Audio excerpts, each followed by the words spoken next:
Assalamualaikum. Perkenalkan, nama saya Oktavia Nurmasari. Saya CGP Angkatan 11 dari SMAS Al-Izah Batu.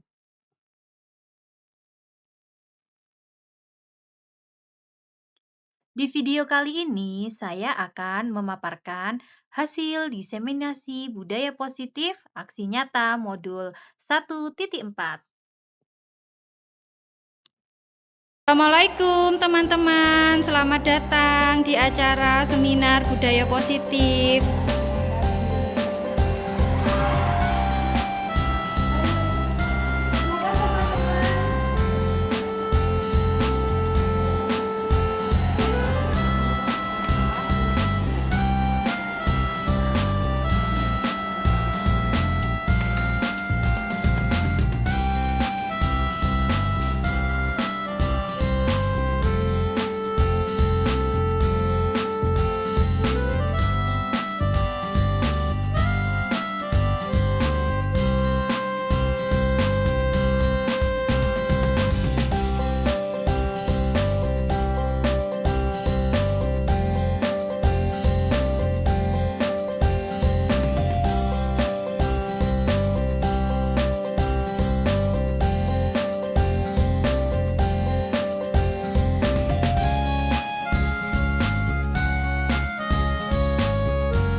Assalamualaikum warahmatullahi wabarakatuh. Waalaikumsalam warahmatullahi wabarakatuh. Yang terhormat Kepala SMA Al-Izah Batu, Ustadz Muhammad Saifuddin MPD, dan yang mewakili Ustazah Alifia Agustin, MPDI, dan hadirin yang berbahagia. Marilah kita bersama-sama mengajarkan puja dan puji syukur kehadiran Allah Subhanahu wa Ta'ala yang telah memberikan nikmat iman, Islam, dan kesehatan sehingga kita dapat berkumpul di ruangan ini dalam keadaan sehat walafiat. Amin ya rabbal alamin. Salawat serta salam senantiasa tercurah kepada junjungan kita Nabi besar Muhammad Sallallahu Alaihi Wasallam. Bismillahirrahmanirrahim.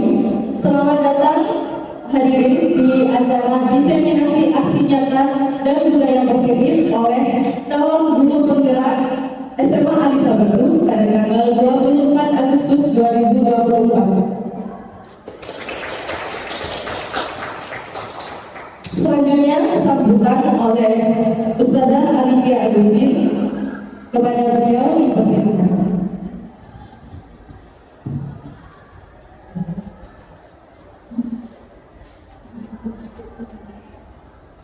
Bismillahirrahmanirrahim. Assalamualaikum warahmatullahi wabarakatuh.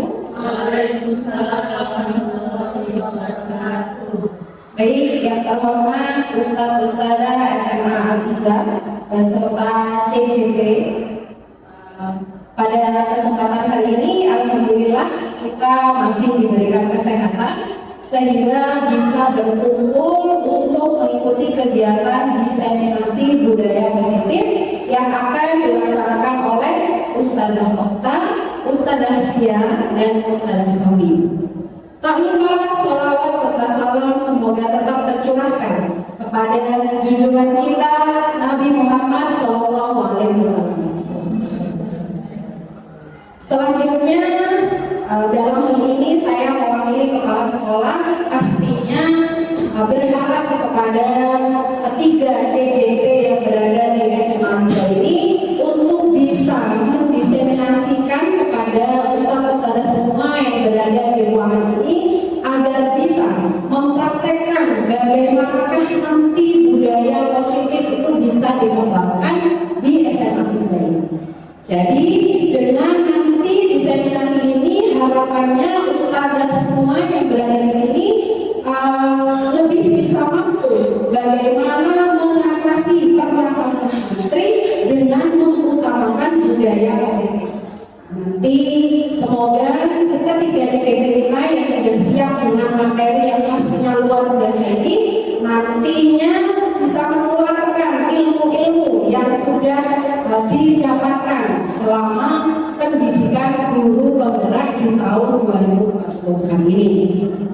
saja harapan saya. Selamat kepada para CGP, silakan bisa melanjutkan kegiatan diseminasi ini untuk pengimbasan ilmu yang sudah didapatkan selama ini. Terima kasih sekali lagi saya sampaikan. Wassalamualaikum warahmatullahi wabarakatuh. Waalaikumsalam warahmatullahi wabarakatuh.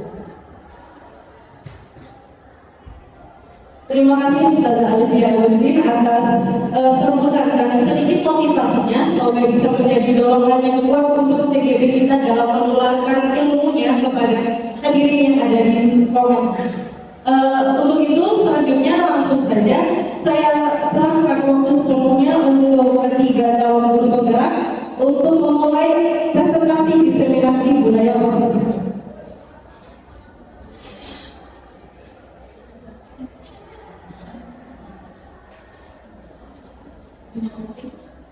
Terima kasih. Saya awali terlebih dahulu untuk diseminasi aksi nyata ini. Oke, kali ini diseminasi aksi nyata menggunakan tema budaya positif ya Bapak Ibu. Jadi nanti kita bersama-sama berdiskusi terkait budaya positif di SMA. Mulai ada pantun dari kami. Ya, nanti kalau saya bacakan dijawab cakep, oke? Mungkin bareng-bareng bisa ya. Oke. Makan pisang dicampur terasi. Supaya enak, minumnya es buah. Selamat datang pada diseminasi budaya positif di sekolah. Baik, sebelum kita melanjutkan pada materi tentang budaya positif di sekolah, kita buat kesepakatan terlebih dahulu nih Bapak Ibu terkait jalannya diseminasi hari ini. Yang pertama adalah saya berharap panjenengan bisa berpartisipasi aktif dalam kegiatan diseminasi hari ini. Kemudian hadir sepenuhnya dalam forum dalam artian mindfulness atau hadir menikmatinya, isinya ada, juga pikirannya juga ada di ruangan ini. Kemudian menggunakan bahasa yang santun jika nanti ada pertanyaan atau ada tanggapan terhadap apa yang kami sampaikan.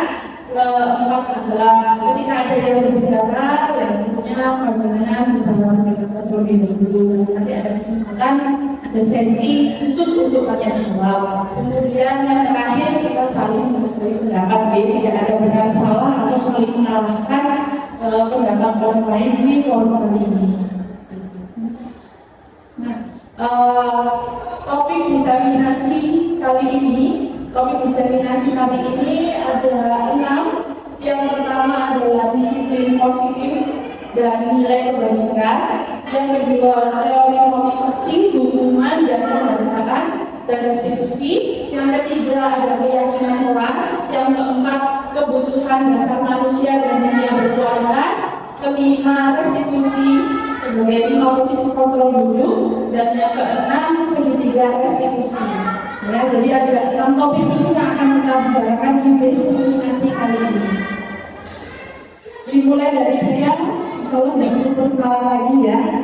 Sudah kenal semua ya Bapak Ibu. Ya, di perkenalan kali ini saya akan menjelaskan tentang disiplin positif, restitusi dan hukuman dan restitusi ya. Oke, pertanyaan otomatis sebelum kita bahas. Yang pertama adalah menurut Bapak Ibu, apakah makna dari disiplin? Dan yang kedua, pernahkah Bapak Ibu menerapkan disiplin tersebut di kelas? Mungkin ada yang ingin berpendapat? Silakan. Silakan Ibu Bibi terlebih dahulu.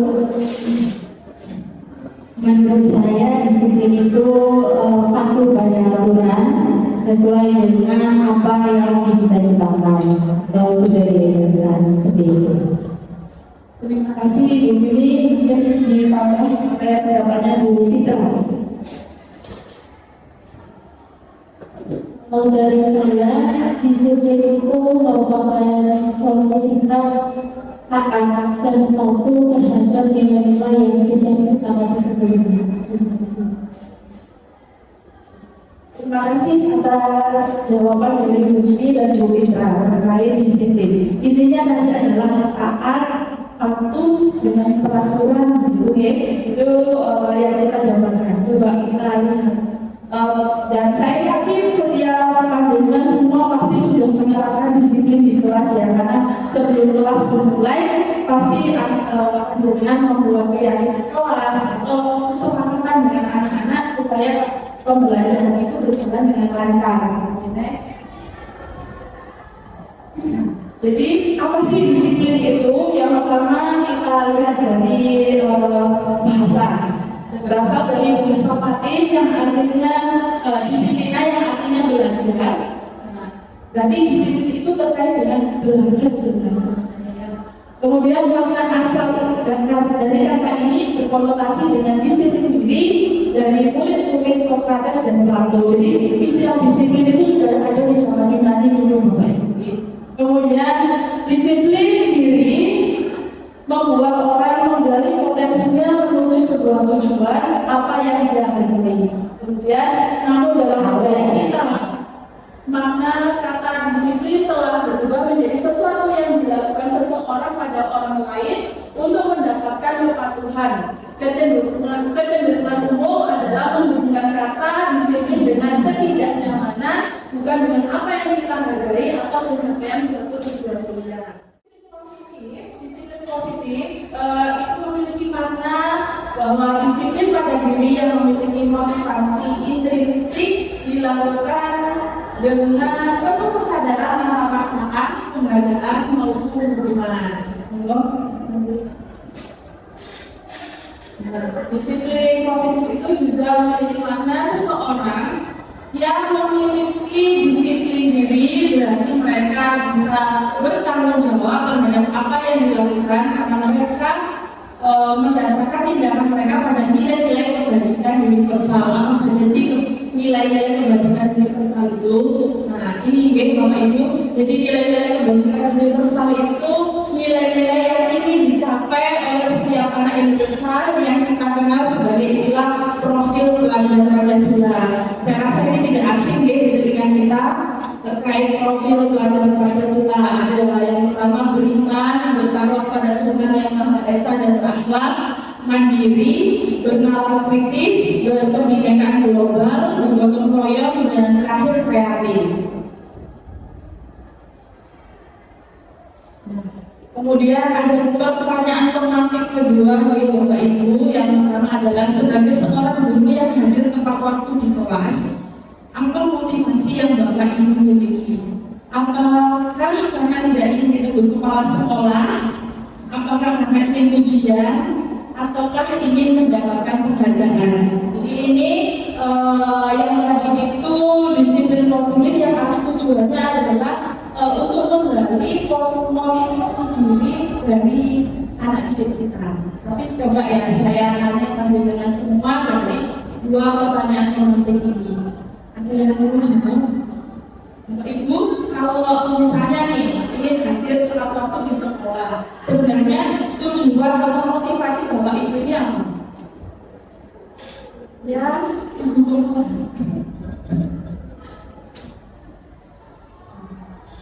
Baik, jadi dari pertanyaan pemantik ini ada 3 tawaran ya. Apakah karena takut ditegur kepala sekolah, atau karena ingin mendapat ujian, dan yang terakhir ataukah karena ingin mendapat penghargaan? Jujur kalau saya tidak memilih ketiganya. Jadi kalau saya motivasi yang saya miliki, kenapa saya harus berusaha hadir tepat waktu adalah karena sebelumnya sudah menyiapkan apa yang akan diajarkan di kelas, sehingga kalau saya datang terlambat, maka yang disiapkan itu pastinya juga akan berantakan. Sehingga itu motivasi saya. Jadi motivasi datang adalah untuk bisa mengoptimalkan persiapan pembelajaran yang sudah dilakukan sebelumnya. Sehingga insya Allah tidak karena ketiga pilihan ini. jawabannya luar biasa dari Bu Ila, insya Allah jadi teladan untuk kita semua. Mungkin di antara yang ibu-ibu yang lain, jawaban saya berbeda dengan Bu Alif. Mungkin ada yang mau berpendapat. Bu Febri, silakan Bu Febri. Maju mungkin ya, maju.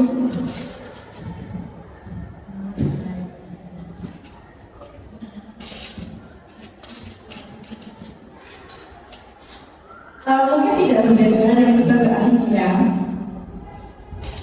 Jadi memang motivasinya agar hadir tepat waktu di kelas itu selain karena sudah menyiapkan pelajaran sebelumnya, karena mungkin saya merasa anak-anak pasti akan menunggu gurunya, pasti anak-anak pasti ingin segera belajar dan mendapatkan pelajaran dari gurunya.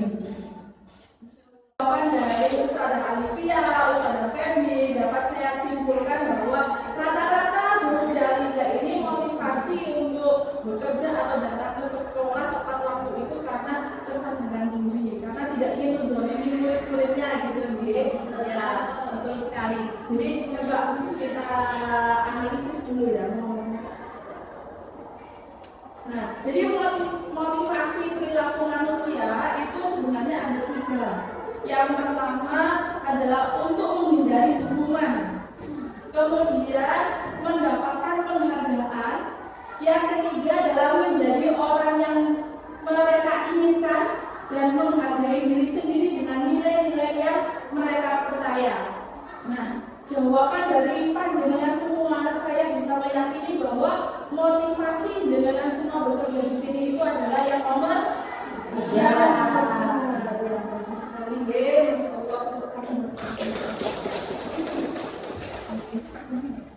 Nah, teori ini berdasarkan teori motivasi perilaku manusia ya Bapak Ibu.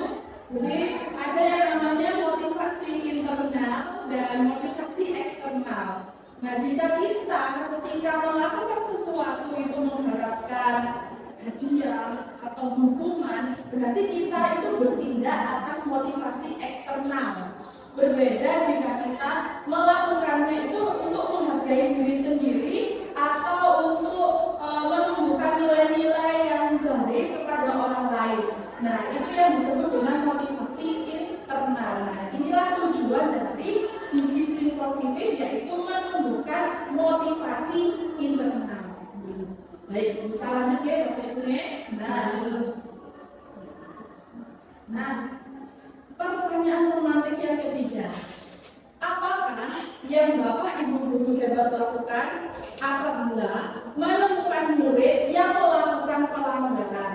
Tadi kan kita sudah tahu motivasi anak kan? Sudah tahu motivasi anak. Akhirnya kita bertanya-tanya, seperti foto saya ini ya kan? Ya kan? Kita bertanya-tanya.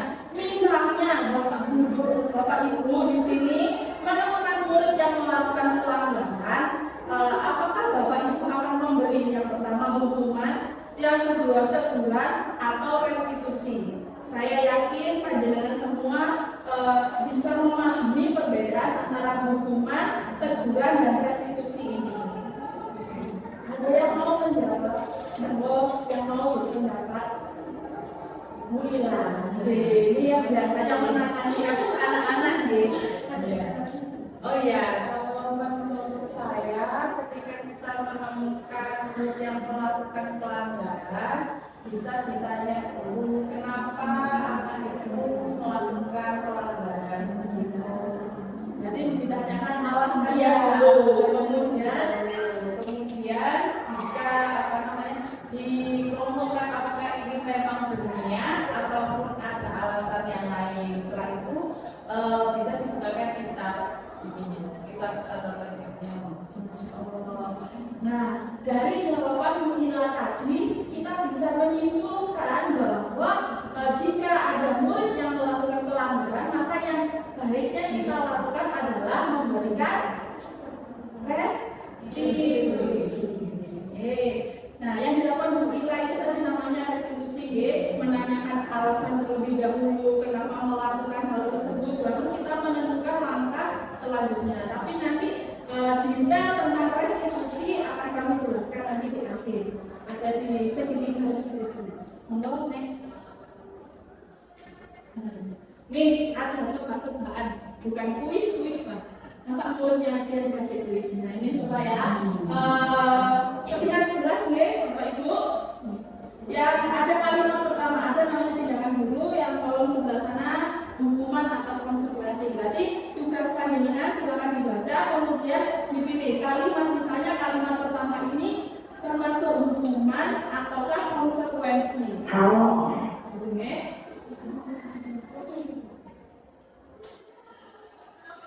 Mencatat 100 kali di dalam buku kalimat saya tidak akan terlambat lagi karena terlambat ke sekolah. Menurut Bapak Ibu ini hukuman ataukah konsekuensi? Nah, yang kedua, lari mengelilingi lapangan basket 2 kali karena terlambat hadir di sekolah. Hukuman atau konsekuensi? Hukuman. Yang ketiga, ada kalimat murid diminta untuk push up 15 kali karena tidak menggunakan masker ke sekolah. Hukuman. Menggantikan kertas tugas teman yang telah dicoret-coret. Konsekuensi. Coba yang selanjutnya, membersihkan tumpahan air di meja tulis karena tersenggol pada saat belajar. Konsekuensi. Murid disuruh untuk mengenakan sepatu seharian di sekolah karena tidak mengenakan sepatu hitam. Hukuman. Lari mengelilingi lapangan basket 2 kali karena terlambat 10 menit untuk pelajaran PJOK. Ada yang jawab konsekuensi, ada yang jawab hukuman. Kita lihat jawabannya. Ting. Nah, mencatat 100 kali itu termasuk hukuman. Lari mengelilingi lapangan itu hukuman, benar ya tadi nggih. Murid diminta untuk push up itu ya hukuman. Kemudian menggantikan tugas kerja teman yang telah dicoret-coret itu konsekuensi, betul tadi jawabannya nggih. Membersihkan tumpahan air di meja itu juga konsekuensi.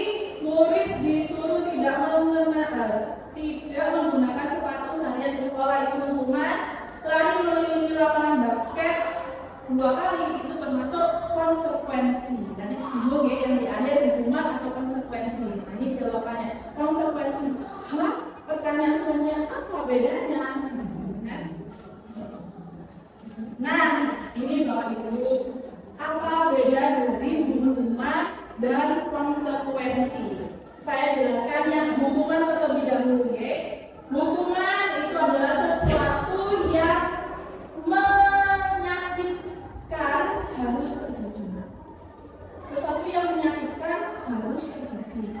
Bedanya dengan konsekuensi, sesuatu yang harus terjadi. Terus yang kedua, membuat anak sakit secara fisik dan hati dalam jangka waktu yang lama. Itu hukuman. Tapi kalau konsekuensi, membuat anak merasa tidak nyaman dalam jangka waktu yang sangat pendek aja. Hanya di momen ketika mungkin konsultasi atau menyadari kesalahannya. Nah, hanya di momen itu disebut dengan ciri dari konsekuensi. Kemudian di hukuman, anak akan membenci kedisiplinan karena terlalu keras tadi, karena bersifat menyakitkan, akhirnya anak membenci. Sedangkan di konsekuensi, anak akhirnya akan menghargai apa itu disiplin. Kemudian hukuman itu mendorong anak menyakiti diri sendiri. Mungkin di antara kita pernah memberi hukuman yang ketika tahu anak melakukan pelanggaran, akhirnya kita memberikan hukuman, bisa jadi dia akan membenci hukuman dari kita, kemudian semakin membenci apa yang didisiplinkan, dan yang parahnya bisa mendorong anak untuk menyakiti diri sendiri. Nah, lebih baik diganti menjadi konsekuensi, yakni mendorong anak agar mudah menyesuaikan diri. Selanjutnya adalah konsep diri yang buruk. Kalau konsekuensi membangun konsep diri yang baik. Nah, di hukuman juga anak akan belajar untuk menyembunyikan kesalahan. Karena mereka takut mungkin terlalu keras, kemudian memberikan efek sakit fisik dan hati, akhirnya anak ini menyembunyikan kesalahannya. Anak Pak Ibu mungkin kan yang sudah punya anak di rumah, mungkin misalnya anaknya ketahuan ngompol, nah anaknya terlalu dimarahin, akhirnya ketika ngompol entah ditutupi dengan selimut atau terus supaya apa? Supaya orang tuanya tidak tahu gitu kan. Jadi itu tadi penjelasan perbedaan antara hukuman dan konsekuensi Bapak Ibu. Selanjutnya kita sampai pada ice breaking.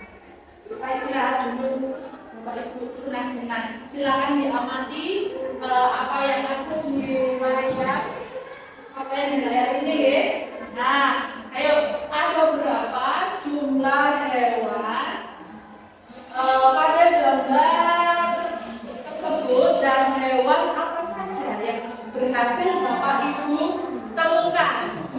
11, 9, 12, 4, 11, 10, 8, 12. Ada lagi?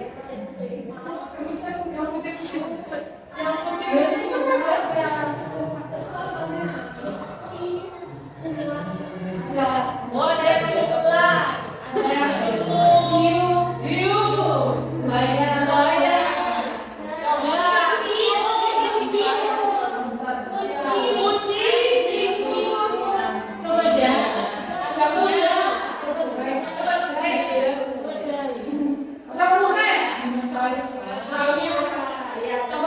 jawabannya adalah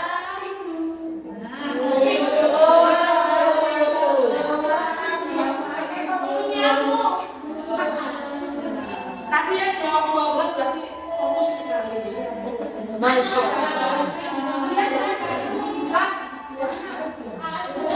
Pokoknya ada di situ ya. Nah, demikian penjelasan terkait disiplin positif dan hukuman pelanggaran dan restitusi. Selanjutnya akan dijelaskan terkait keyakinan kelas oleh Ustazah Oktavia Nurmasari. Kepada beliau saya persilakan.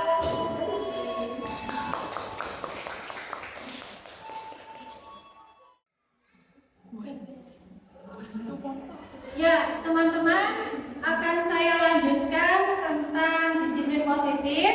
Konsep berikutnya yaitu adalah tentang keyakinan kelas.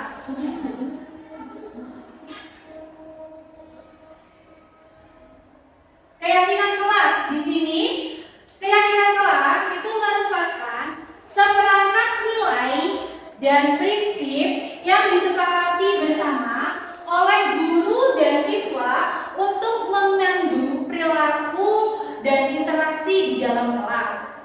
Nah, keyakinan kelas ini dapat dibuat dengan melibatkan siswa dengan guru. Nah, apakah teman-teman sebelumnya pernah mempraktekkan membuat keyakinan kelas? Pernah ya pastinya.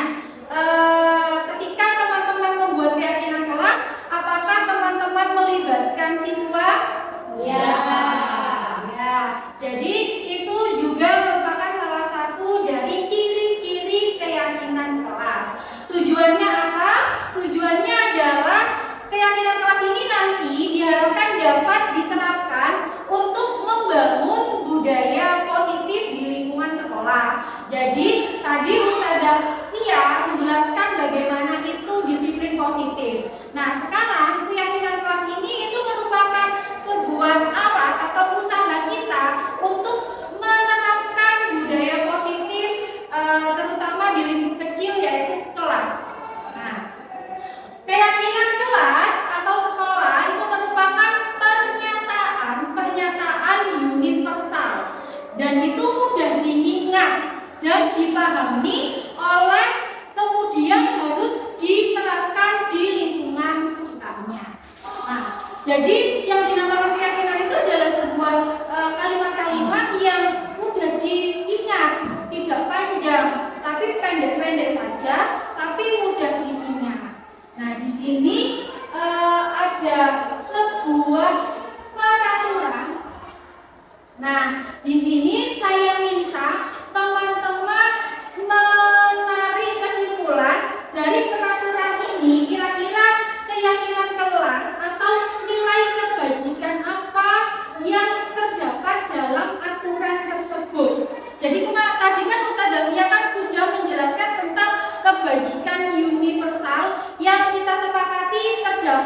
ada profil pelajar Pancasila.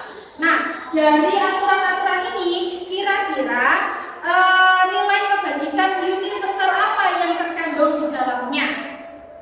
Misalnya nomor 1, selalu kembalikan buku ke tempatnya. Kira-kira mengandung nilai kebajikan apa? Disiplin. Kemudian dilarang mengganggu orang. Saling menyayangi, saling menghargai. Hadir di sekolah 15 menit sebelum pembelajaran dimulai. Disiplin, tepat waktu. Kemudian dilarang melakukan kekerasan. Saling menyayangi, ya, saling menghargai. Dilarang menggunakan narkoba. Taat aturan, bergantian atau menunggu giliran. Itu kira-kira nilai kebajikan apa yang dimunculkan? Tertib. Nah, gunakan masker, menggunakan masker, menjaga kesehatan. Kemudian jangan berlari di kelas atau koridor. Kira-kira apa? Tertib. Nah, kira-kira apa nilai keyakinan kelas yang dicerminkan dari setiap peraturan itu? Nah, ini jawabannya teman-teman. Ini tadi adalah peraturan-peraturan beserta nilai keyakinan kelas atau kebajikan universal. Di sini kita nggak hanya bisa mengangkat dari profil pelajar Pancasila, tapi juga banyak nilai kebajikan yang terdapat di sekitar kita. Nah, itu juga bisa dijabarkan di sini ya. Garis besarnya seperti itu. Jadi, misalnya selalu mengembalikan buku ke tempatnya itu merupakan mencerminkan nilai disiplin tadi, ya benar. Juga merupakan salah satu bentuk tanggung jawab. Kemudian dilarang mengganggu orang lain, itu salah satu bentuk nilai kebajikan saling menghormati. Kemudian hadir di sekolah 15 menit, itu juga salah satu bentuk komitmen. Kemudian dilarang melakukan kekerasan, itu merupakan nilai kebajikan keselamatan dan menghormati hak orang lain. Kemudian dilarang menggunakan narkoba, itu juga mencerminkan nilai kesehatan bersama dengan menggunakan masker. Kemudian bergantian atau menunggu giliran, itu juga salah satu bentuk penghormatan terhadap orang lain. Yang terakhir, jangan berlari di kelas, itu menunjukkan keselamatan ya, karena kalau berlari itu nanti akan menimbulkan cedera, kadang jatuh dan sebagainya. Nah, itu tadi jadi setiap aturan yang kita terapkan nanti itu pasti memiliki nilai kebajikan di dalamnya. Nah, kemudian bagaimana sekarang saya terangkan cara membuat keyakinan kelas. Jadi ada tahapan yang perlu kita lakukan ketika membuat keyakinan kelas.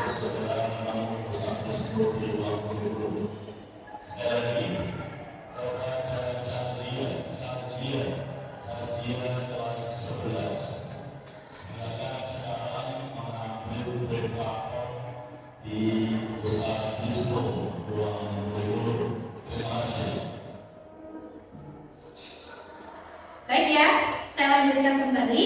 Jadi mungkin nanti bisa teman-teman catat, kemudian bisa untuk diterapkan di kelas teman-teman masing-masing, terutama wali kelas atau juga meskipun teman-teman tidak menjadi wali kelas, juga kita sebagai guru pelajaran juga pasti punya aturan yang akan kita laksanakan di kelas yang kita ajar.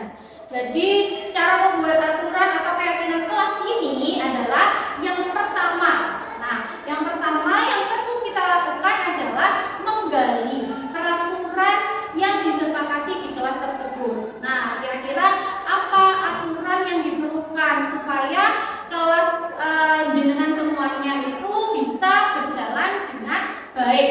Nah, itu ya. Pasti antara satu guru dan guru lain ini memiliki peraturan yang berbeda-beda. harus kita sesuaikan semuanya dengan kultur atau budaya yang sudah kita jalani di SMA Al-Azhar. Kemudian yang kedua, mengubah peraturan dengan kalimat positif. Karena pasti nanti ketika anak-anak ditanya peraturan apa yang akan diterapkan, itu akan muncul kalimat-kalimat negatif dalam peraturan yang mereka ajukan. Contoh misalnya tidak boleh tidur atau tidak boleh makan. Nah, kenapa? Karena kalimat negatif ini nanti akan menimbulkan kesalahpahaman. Karena kalimat negatif itu pastinya kalimat yang ibarat kita negatif itu kan sesuatu yang tidak perlu diingat-ingat, ya kan? Nah, karena sesuatu yang perlu tidak diingat-ingat, padahal tujuannya membuat aturan itu adalah untuk diingat, sehingga kalau kalimatnya negatif akhirnya tidak diingat oleh anak-anak, sehingga perlu diubah menjadi kalimat positif. Kemudian yang ketiga yaitu mencarikan peraturan yang sudah dibuat tadi menjadi nilai kebajikan universal sesuai profil pelajar Pancasila. Nah, kemudian yang keempat, dari keyakinan kelas itu yang sudah dibangun itu perlu didalami juga. Pendalaman keyakinan kelas nanti itu ada tekniknya menggunakan tabel T dan tabel Y. Kemudian yang terakhir adalah pendalaman keyakinan kelas mengenai tugas guru dan tugas murid supaya mereka tahu peran murid dalam menjalankan keyakinan kelas itu seperti apa dan peran guru dalam menjalankan keyakinan kelas itu seperti apa. Jadi seperti itu. Nah, dari penjelasan saya kira-kira ada yang mau ditanyakan tentang tahapan membuat keyakinan kelas sebelum saya lanjut materi berikutnya. Lanjut ya, paham ya dengan tahapan keyakinan kelas. Nah, di sini saya mau memberikan pengalaman saya kepada teman-teman yang telah mempraktekkan pembuatan keyakinan kelas. Nah, di sini tadi dimulai dari tahapan yang pertama. Masih ingat tahapan yang pertama apa? Menggali peraturan. Nah, di sini untuk menggali peraturan mungkin kita bisa dengan awalnya itu menggali impian atau harapan-harapan siswa di kelas. Kenapa? Tujuannya supaya nanti peraturan yang mereka buat itu sesuai dengan tujuan atau impian mereka dalam kelas, supaya tidak terjadi aturan yang sifatnya adalah menguntungkan bagi siswa. Ya, contohnya adalah namanya anak ya. Apalagi anak kita itu adalah anak SMA. Ketika disuruh membuat aturan, pasti mereka itu langsung aturan apa ya? Yang sekiranya aturan itu tidak memberatkan bagi mereka. Karena kan kalau aturan itu pasti mereka itu pasti ada konsekuensi. Sehingga ketika mereka mencetuskan peraturan pasti ada hal-hal yang menguntungkan bagi mereka sendiri. Nah, seperti saya contohkan kemarin ketika anak-anak ini membuat peraturan, mereka itu membuat aturannya adalah boleh makan di kelas, seperti itu. Jadi peraturan-peraturan yang mereka ajukan itu adalah yang menguntungkan mereka tapi tidak mencerminkan sikap disiplin atau kebajikan universal. Jadi itu ya. Jadi supaya tidak terjadi seperti itu, maka perlu digali ulang tentang impian, tujuan mereka itu mengikuti kelas apa, supaya peraturannya itu sesuai dengan itu. Nah, kemudian yang kedua adalah mengubah peraturan yang sudah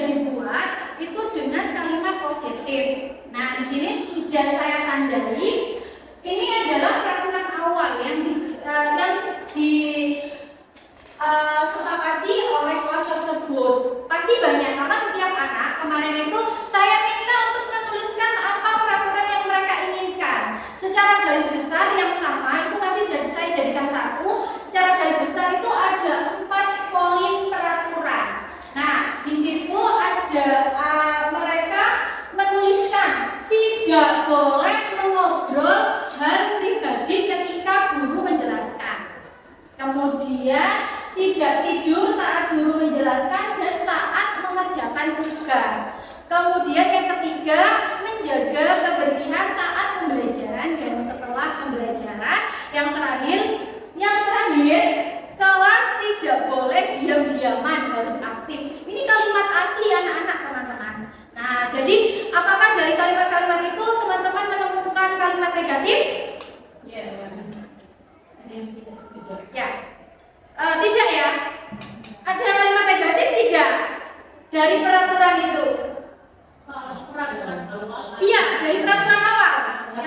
Ada. Di situ saya kasih tanda warna merah ya. Tidak boleh, tidak tidur, tidak boleh. Nah, maka kita harus merubahnya ke dalam kalimat yang positif. Di situ saya ubah tidak boleh mengobrol dan pribadi ketika guru menjelaskan menjadi menyimak penjelasan guru. Artinya kan ketika tidak ngobrol berarti kan mereka menyimak penjelasan guru. Kemudian tidak tidur itu diubah menjadi memperhatikan penjelasan guru. Ya, bukan diubah menjadi tidur. Ya, jadi kita ubah kalimat-kalimat yang mencerminkan anak-anak itu tidak tidur di kelas, artinya sama. Kemudian yang terakhir, berperan aktif dalam pembelajaran di kelas. Itu merubah dari kata-kata tidak boleh diam di nyaman. Kan karena itu kalimatnya kurang baku ya teman-teman. Tidak diam-diam itu maksudnya apa? Namanya satu sekolah berantem. Nah, jadi kita ubah menjadi berperan aktif dalam pembelajaran di kelas. Nah, kemudian tahapan yang ketiga adalah mencarikan peraturan ke dalam nilai kebajikan. Jadi mencarikan peraturan dalam nilai kebajikan. Jadi peraturan yang sudah disepakati dan diubah menjadi kalimat positif tadi. Kita carikan kepada anak-anak apa sebenarnya tujuan dari peraturan tersebut dan nilai kebajikan apa yang tercermin dari aturan tersebut. Ya, di situ dari 1 sampai 4 nilai kebajikan yang tercermin diantaranya berakhlak mulia, gotong royong, dan kreatif. Berarti kita nggak harus teman-teman dalam membuat peraturan itu harus memuat ke 6 dimensi Pancasila. Jadi kita itu hanya butuh beberapa saja nggak masalah, satu saja tidak masalah, asalkan apa yang kita buat aturannya dan menjadi keyakinan kelas itu bisa dilaksanakan di dalam kelas. Jadi nggak usah harus semuanya enggak, tapi sedikit saja, tapi yang penting itu efektif bisa dijalankan di kelas seperti itu. Baik, kemudian berikutnya adalah pendalaman. Jadi setelah terbentuk keyakinan kelas dengan kalimat-kalimat yang berubah dan mereka sudah memahami keyakinan kelasnya. Yang keempat adalah pendalaman keyakinan kelas, yaitu di sini saya ambil satu contoh aturan. Jadi dari setiap aturan itu harus dijabarkan teman-teman. Kan ada 4 aturan. Nah, dari 4 itu saya ambil satu. Di sini saya contohkan adalah menjaga kebersihan kelas saat pembelajaran dan selesai pembelajaran. Jadi dari situ kita jabarkan dalam bentuk tabel T.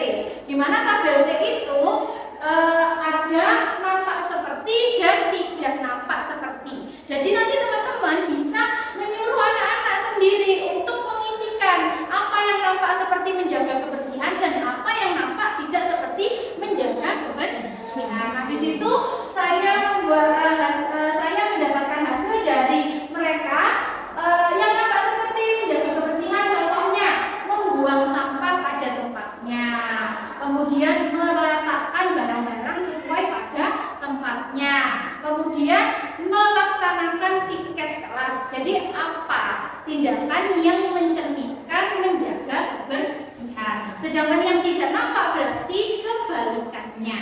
Contoh, buang sampah sembarangan,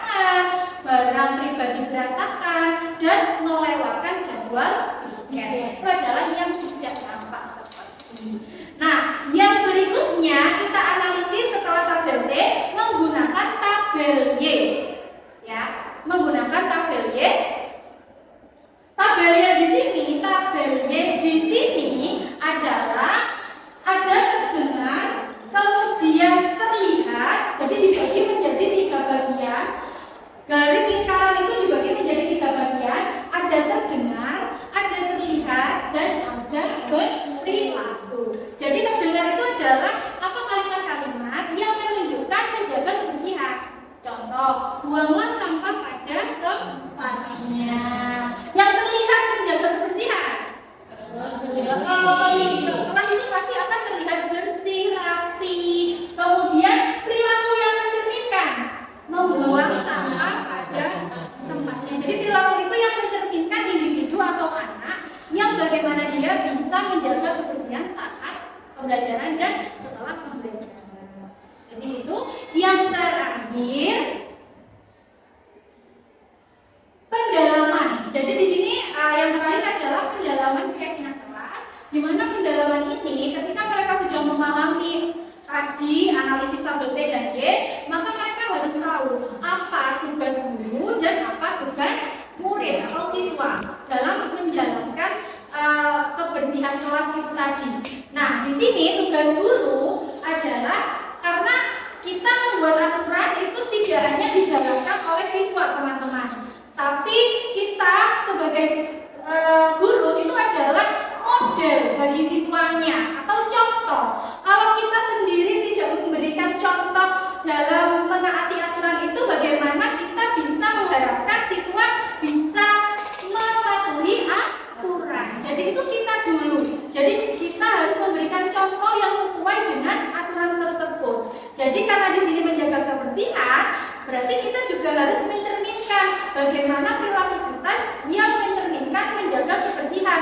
Misalnya kita terlihat rapi, tampilan kita terlihat rapi, kemudian meja kantor kita terlihat rapi, seperti itu, yang akan menjadi contoh bagi siswanya. Kemudian kita juga memberikan nasihat kepada anak-anak, motivasi, supaya mereka itu paham apa sih sebenarnya tujuan dari menjaga kebersihan itu. Kemudian mengontrol, karena kan anak-anak itu perlu yang namanya dikontrol. Meskipun sudah ada aturan, tapi kita perlu memantau dan mengontrolnya supaya kita tahu apakah aturan yang kita kita sepakati tadi itu berjalan dengan efektif atau tidak, seperti itu. Nah, sedangkan tugas murid adalah menjaga kebersihan dan melaksanakan piket sesuai dengan jadwal. Ini ada video, ya. Di sini ada video. Oh ya, sebentar saya putarkan soundnya ya.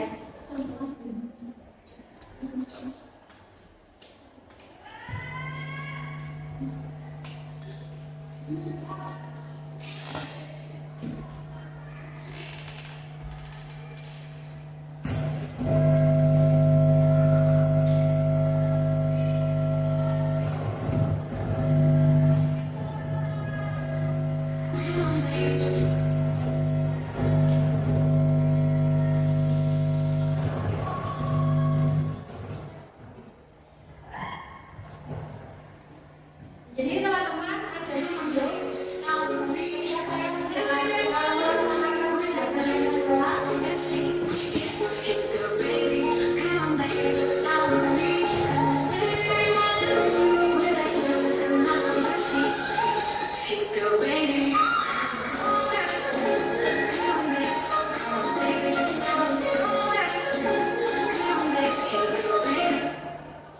nah itu ya.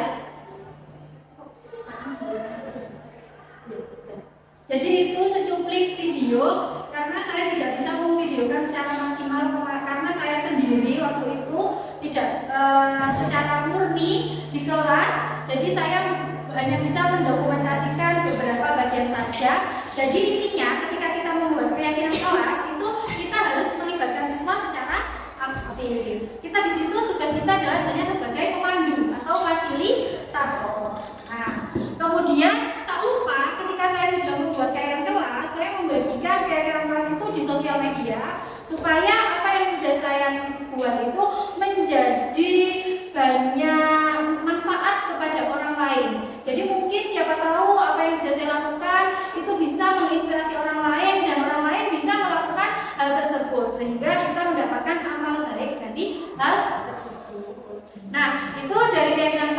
Dari sini apakah ada yang ditanyakan? Tidak ya? Apakah teman-teman ingin melakukan pembuatan keyakinan kelas juga atau mempraktekkan pembuatan keyakinan kelas di kelas? Iya. Alhamdulillah ya.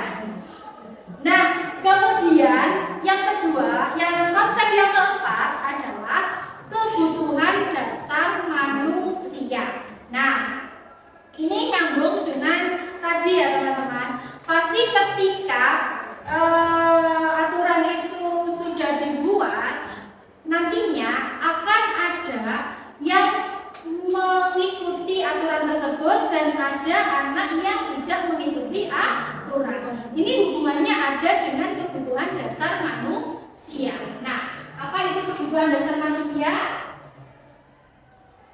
Nih, menurut Charles, maaf ya, kalau ngomong bahasa asing itu lidah saya itu agak keseleo. Menurut William Glasser ya, jadi menurut William Glasser dalam choice theory ada 5 kebutuhan dasar manusia. Nah, yaitu bertahan hidup. Yang pertama adalah kebutuhan untuk bertahan hidup, kemudian penguasaan, kasih sayang dan rasa diterima, kemudian kesenangan, dan ada kebebasan.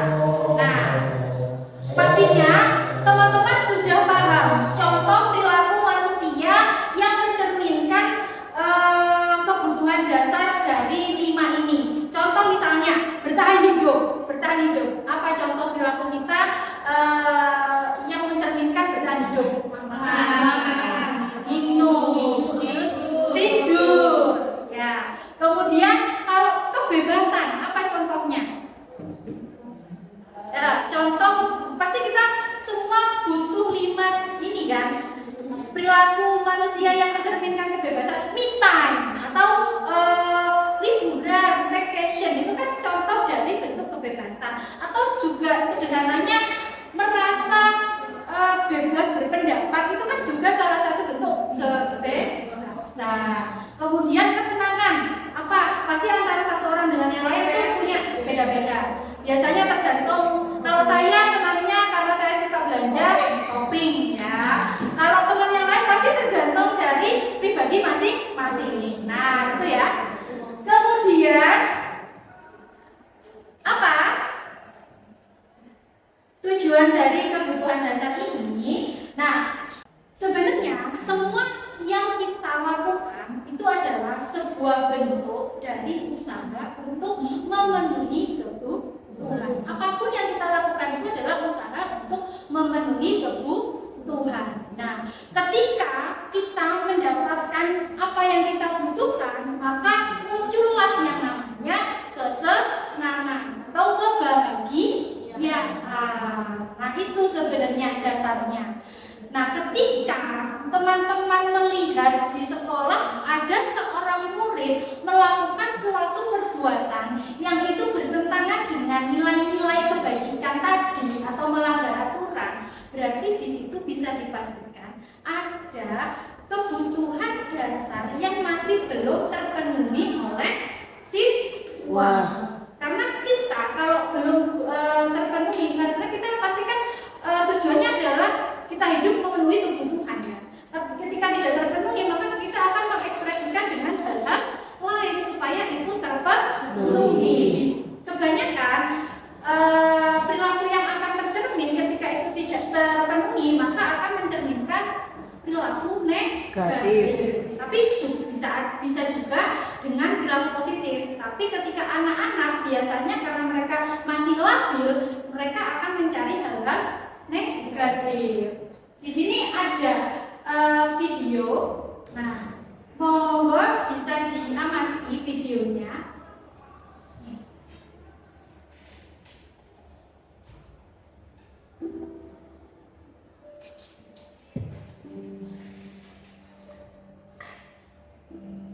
Mereka membenciku tanpa alasan.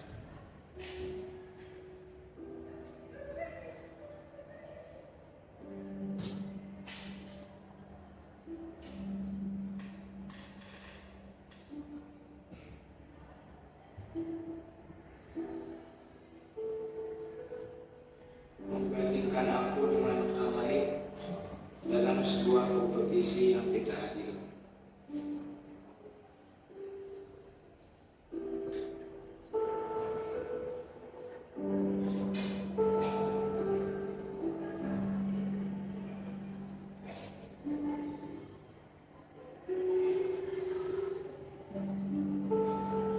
Kadang aku bertanya, apakah tujuan hidupku hanya untuk menjadi produk biasa?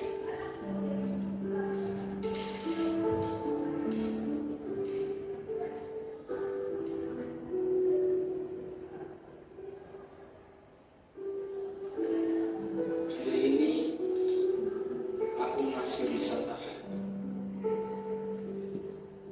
Ini hanya berlangsung beberapa menit saja.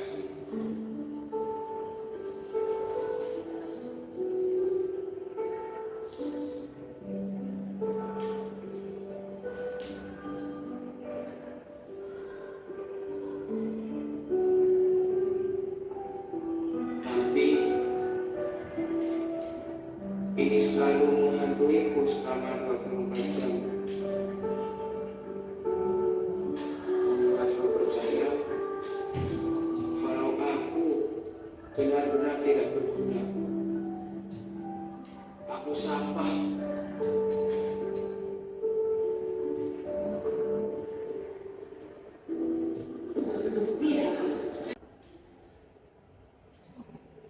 Ya, sudah. Nah, itu ya, 1 dari 8 anak Indonesia pernah mengalami penghinaan dan pembulian. Jadi itu adalah kasus yang pasti di setiap sekolah itu terjadi dengan berbagai versi. Nah, dari kasus tersebut teman-teman, menurut teman-teman, kira-kira kebutuhan dasar apa yang belum terpenuhi sehingga anak tersebut itu melakukan hal tersebut? Menurut teman-teman apa? Ada yang bisa? Ya, bisa cerita. Kasih sayang Kasih sayang. yang terpenuhi sehingga bisa jadi Oh, jadi kasih sayang ya. Kasih sayang itu yang tidak terpenuhi sehingga mereka itu kadang mencari perhatian. Karena setiap kita itu kan pengen disayangi, pengen diperhatikan. Karena kurang itu akhirnya mereka melakukan sesuatu tindakan-tindakan negatif supaya dinotis atau diperhatikan oleh orang di sekitarnya. Ada lagi mungkin kebutuhan apa selain kasih sayang yang tidak terpenuhi dengan terjadinya kasus tadi? Penghargaan, kurang adanya penghargaan gitu. Kemudian apalagi selain itu? Kira-kira? Iya, aktualisasi diri. Jadi banyak ya. Jadi banyak sekali kebutuhan dasar dari manusia yang tidak terpenuhi sehingga melakukan tindakan-tindakan negatif. Contohnya adalah bullying. Ya, itu. Nah, kita sebagai guru ketika menghadapi hal tersebut, maka ketika bagaimana anak supaya dia itu tidak melakukan perbuatan-perbuatan yang di luar peraturan atau yang mencederai nilai-nilai kebajikan, maka kita perlu menerapkan dunia berkualitas. Ya. Di sekolah ini kita harus menerapkan dunia berkualitas. Dunia berkualitas itu apa? Dunia berkualitas itu adalah tempat khusus dalam pikiran kita masing-masing yang menyimpan gambaran atau representasi, ya, representasi dari semua yang Anda inginkan. Ya kan? Karena yang menjadi dasar dunia berkualitas itu kan bahagia. Kita bahagia kalau apa yang kita inginkan itu bisa tercapai atau terwujudkan. Nah, murid kita itu juga demikian, teman-teman. Jadi murid kita itu mempunyai gambaran dunia berkualitas mereka masing-masing. Tentunya sebagai guru kita ingin mereka itu memasukkan hal-hal yang bermakna dan nilai-nilai kebajikan yang hakiki ke dalam dunia berkualitas mereka. Jadi peran kita adalah dengan menerapkan disiplin positif itu tadi di kelas sehingga mereka memiliki nilai-nilai kebajikan di dalam dunia berkualitas mereka. Nah, itu saja yang saya sampaikan. Untuk kemudian materi berikutnya adalah bagaimana kita sebagai guru memposisikan diri ketika kita berhadapan dengan murid, ya, yang akan dijelaskan oleh Ustazah Sofiatus Saada. Kepada Ustazah Sofiatus Saada, silakan. Terima kasih. Selanjutnya saya akan menjelaskan tentang posisi kontrol dan segitiga restitusi. Nah, sebelum kita lanjutkan pada apa sih posisi kontrol sebagai guru, tentunya saya ingin mengajak panjenengan semua atau ibu saudara-saudara semuanya untuk merefleksikan diri. Belum kira-kira posisi kontrol panjenengan semua ini sudah berada di posisi yang mana? Nah, kemudian di sini ada 5 posisi kontrol ya.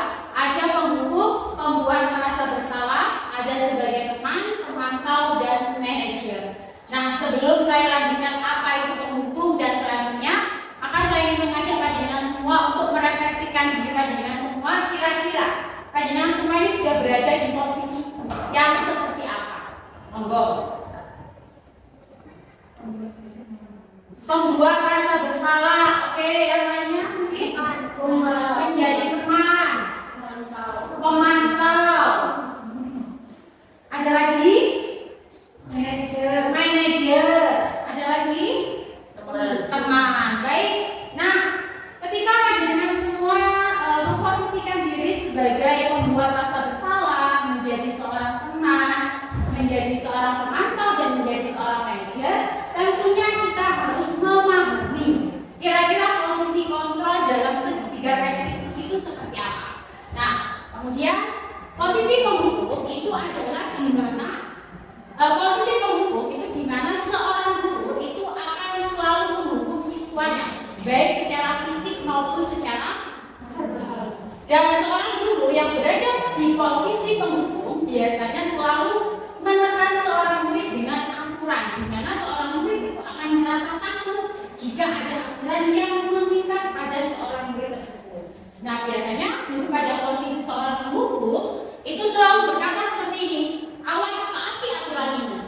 Seperti itu. Jadi, apa aturan yang sudah kamu buat? Apa perilaku yang sudah kamu buat? Jadi, seolah-olah dalam posisi penghukum di sini adalah guru selalu menegaskan aturan yang ada. Seperti itu, nggih. Kemudian yang kedua adalah pembuat merasa bersalah. Nah, ketika tadi jenengan mengatakan saya berada di posisi pembuat rasa bersalah, di mana kita sebagai guru dalam posisi ini selalu berkata lembut, selalu berkata lemah lembut terhadap seorang siswa. Artinya bahwa seorang siswa ini akan merasa menjadi hal yang tidak mengecewakan bagi kita. Nah, ketika kita berada di posisi pembuat rasa bersalah, tentunya ada kata-kata yang selalu digunakan oleh guru tersebut. Biasanya seperti ini, kamu sudah berapa kali melakukan kesalahan ini? Kamu tidak kasihan dengan ibu? Nah, seperti itu. Akhirnya di sini seorang siswa akan merasa dirinya semakin rendah diri dan tidak percaya diri karena di sini guru merasa menjadi posisi kontrol sebagai merasa bersalah. Seperti itu, ya.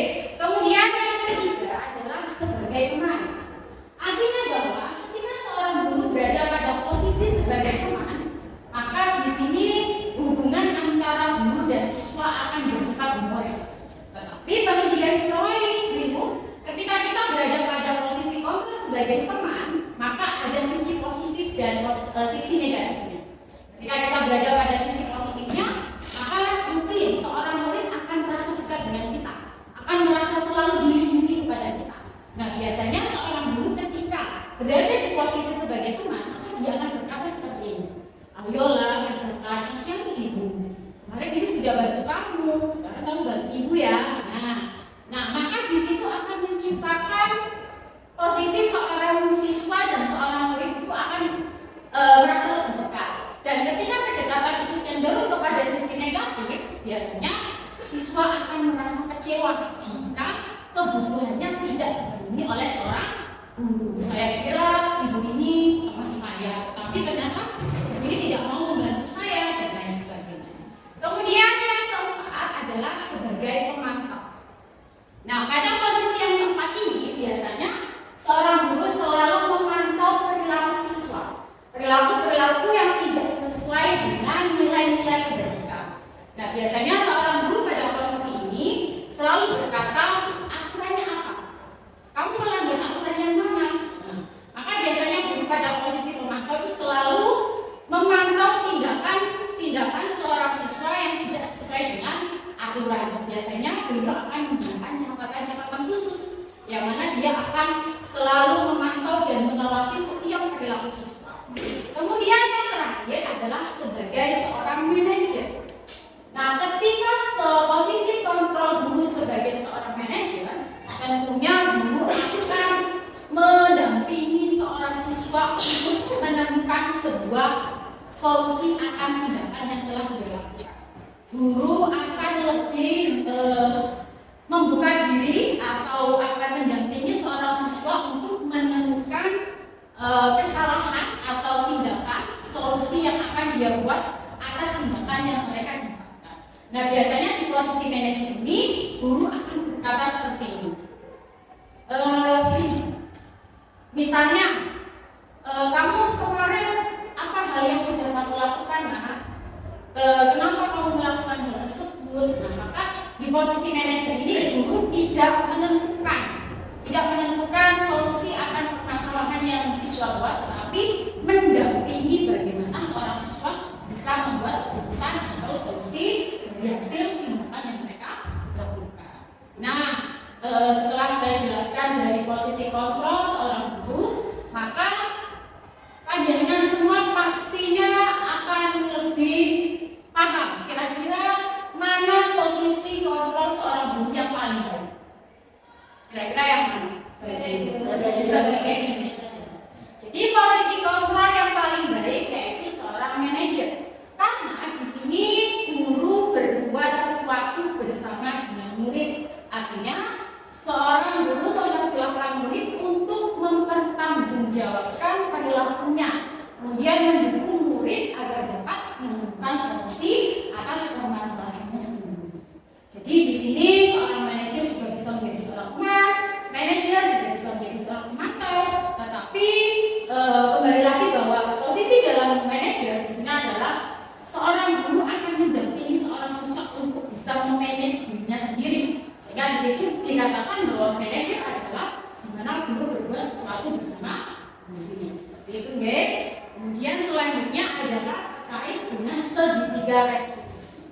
Nah, kaitannya dengan posisi kontrol tentunya ketika seorang siswa atau panjenengan semua mendapati seorang siswa di dalam kelas yang tidak sesuai dengan aturan yang berlaku, tidak sesuai dengan kesepakatan kelas. Nah, tentunya ketika kita menjadi seorang guru ada rasa marah, ada rasa jengkel gitu ya. Tetapi ternyata kita diajari terkait dengan bagaimana cara kita bisa menyelesaikan sebuah permasalahan dengan cara menggunakan segitiga restitusi. Nah, selama ini mungkin Bapak Ibu semuanya seperti ini. Alah, anak itu biarin aja mas, atau untung aja, atau kasih nilai yang jelek. Kita diajarkan bagaimana cara supaya bisa memberikan tahapan-tahapan dalam penyelesaian masalah terhadap seorang siswa.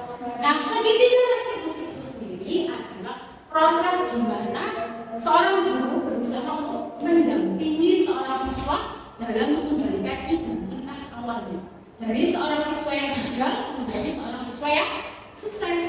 Karena seorang siswa yang gagal tentunya adalah siswa-siswa yang kemudian kebutuhan dasarnya itu kurang dipenuhi. Oke, biasanya jangan juga sudah tahu bahwa anak-anak yang suka melakukan penyimpangan atau usil gitu ya, ternyata mereka itu ada kebutuhan dasar yang tidak terpenuhi sehingga mereka melampiaskan pada tindakan-tindakan yang kurang baik. Nah, segitiga restitusi itu sendiri punya tahapan sebagai berikut. Yang pertama adalah menstabilkan identitas. Nah, dalam menstabilkan identitas, tentunya di sini yang pertama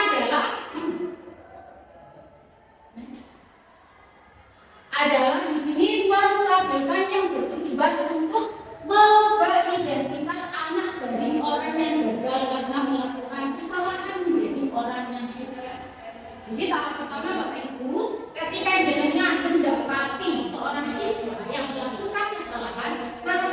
dipanggil. Kemudian silakan diajak ngobrol.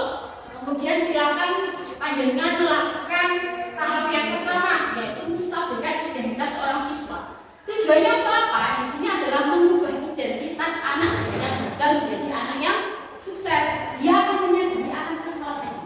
Dengan kata-kata seperti ini, nah, ibu juga pernah seperti ini. Ibu tahu tidak ada manusia yang sempurna, sehingga dia akan merasa bahwa tidak hanya dia sendiri yang akan melakukan kesalahan tersebut.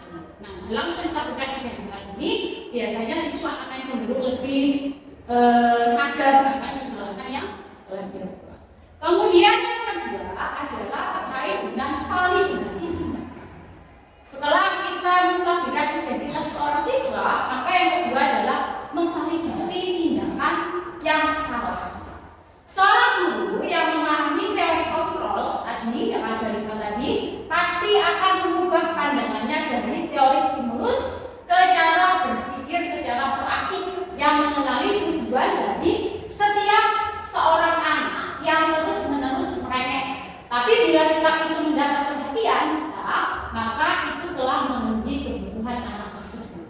Dalam tindakan validasi biasanya kita akan mencari tahu latar belakang, alasannya kenapa sih nak kamu melakukan tindakan ini. Tentunya ibu juga selalu bersyukur jika kamu tidak melakukan tindakan lebih dari ini. Saat ada anak yang bertengkar dalam kelas, ya, umumnya tidak sampai mencederai temannya, maka kita perlu untuk sejak itu sangat mengapresiasi kamu tidak melakukan lebih dari ini misalnya.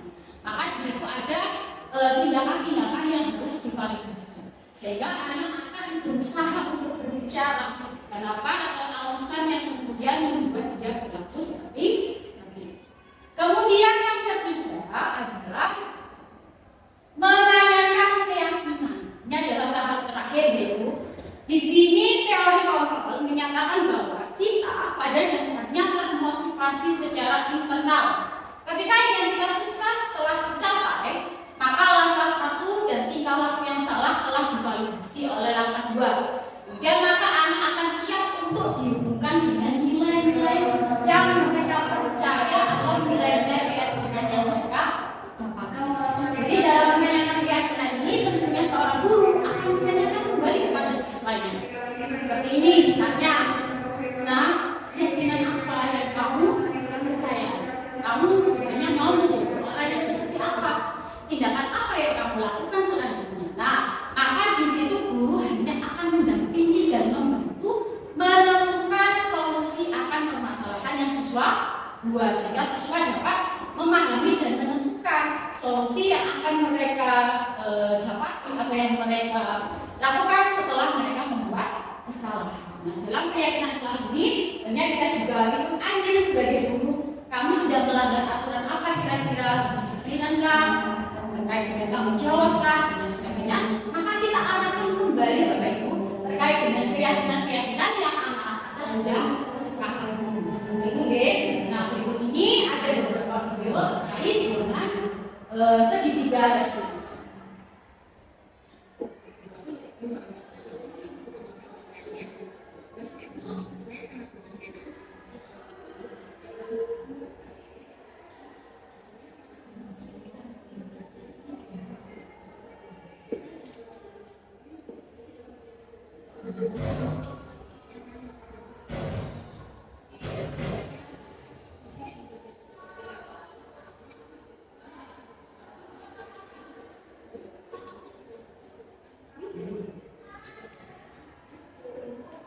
Oke, saya berikan gambaran sedikit terkait dengan video yang sudah saya buat, bahwa video itu menggambarkan seorang murid, salah satu murid yang melakukan tindakan penyimpangan atau dia sedang konflik dengan temannya di dalam kelas. Dan kemudian saya menanyai bahwa ternyata anaknya melakukan tindakan tersebut dilakukan oleh kami karena temannya tidak mau mengerjakan tugas kelompok. Akhirnya dia marah dan sampai menabrak meja. Seperti itu. Kemudian dalam menentukan keyakinan tadi, dia telah memahami bahwa dia telah melanggar nilai-nilai kebajikan seperti nilai-nilai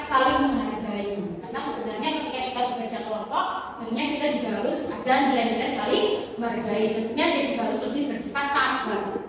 Nah, ketika anak sudah bisa menemukan nilai-nilai kebajikan tersebut, berarti segitiga restitusi yang saya lakukan sudah berhasil. Seperti itu, ya.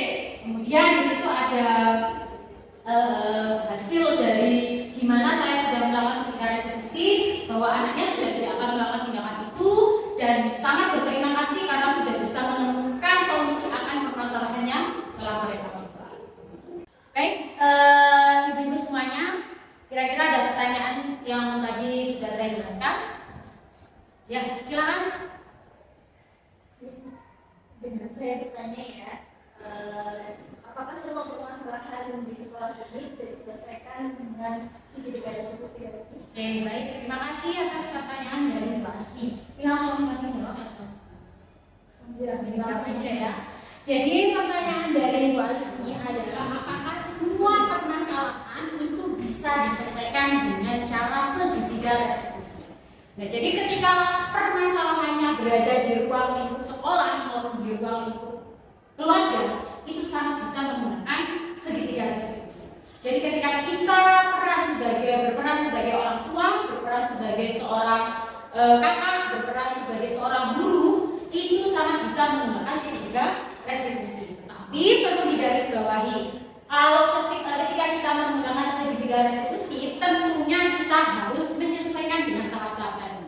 Jadi tahap yang pertama kita harus menstabilkan identitas anak terlebih dahulu. Kemudian yang kedua adalah apa tadi? Setelah menstabilkan identitas, yang kedua adalah memvalidasi data, dan yang terakhir adalah menanyakan keyakinan. Nah, apakah dari ketiga itu bisa diloncati ketika misalnya di menstabilkan identitas kita tidak berhasil, maka kita harus tetap berusaha untuk bisa menstabilkan identitas. Karena ketika kita tidak bisa menstabilkan identitas seorang siswa, maka kita tidak akan berhasil untuk langkah berikutnya, baik dalam memvalidasi tindakan maupun pada keyakinan. Itu ya, maksudnya. Selanjutnya, pertanyaan Febri. Saya ingin bertanya terkait keyakinan kelas. Tadi dijelaskan bahwa keyakinan kelas itu dibuat dengan pasal tujuan guru dan siswa. Kemudian apakah semua guru mapel berbeda-beda bisa membuat keyakinan kelas di dalam satu kelas? Apakah kemudian siswa tidak bingung? Oke, baik. Itu tadi saya jawabkan. Ya, baik. Pertanyaan yang sangat menarik ya. Ya, saya coba menjawab pertanyaan dari Ustazah Febri. Jadi, keyakinan kelas itu memang diterapkan dalam kelas. Dan kalau kelas SMA itu pastinya kan tidak hanya satu guru saja yang mengajar. Pasti banyak guru-guru mapel lain yang juga mengajar di kelas tersebut. Dan setiap guru pastinya punya karakter yang berbeda dalam aturan di kelas. Contohnya misalnya makan. Ada guru yang tidak boleh sama sekali membolehkan anak makan ketika pembelajaran di kelas. Ada guru yang boleh makan tapi makan makanan yang tidak mengganggu, misalnya makan permen atau makanan-makanan yang membuat anak itu tidak ngantuk. Jadi ada tujuan tertentu. Nah, dengan demikian maka perbedaan tersebut karena perbedaan tersebut tadi sehingga boleh diterapkan untuk setiap guru mapel.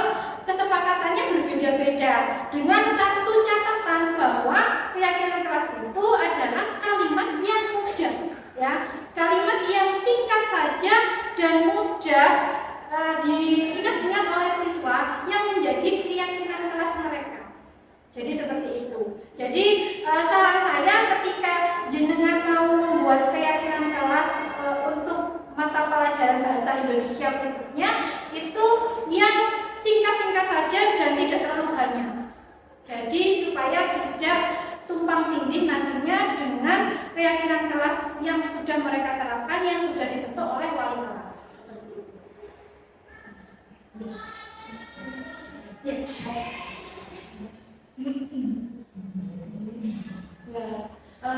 Demikian diseminasi kami terkait budaya positif di di SMA Alisra. Kami mengucapkan terima kasih dan semoga apa yang kami sampaikan itu menginspirasi rekan-rekan semua, gitu. Akhirul kalam. Wassalamualaikum warahmatullahi wabarakatuh.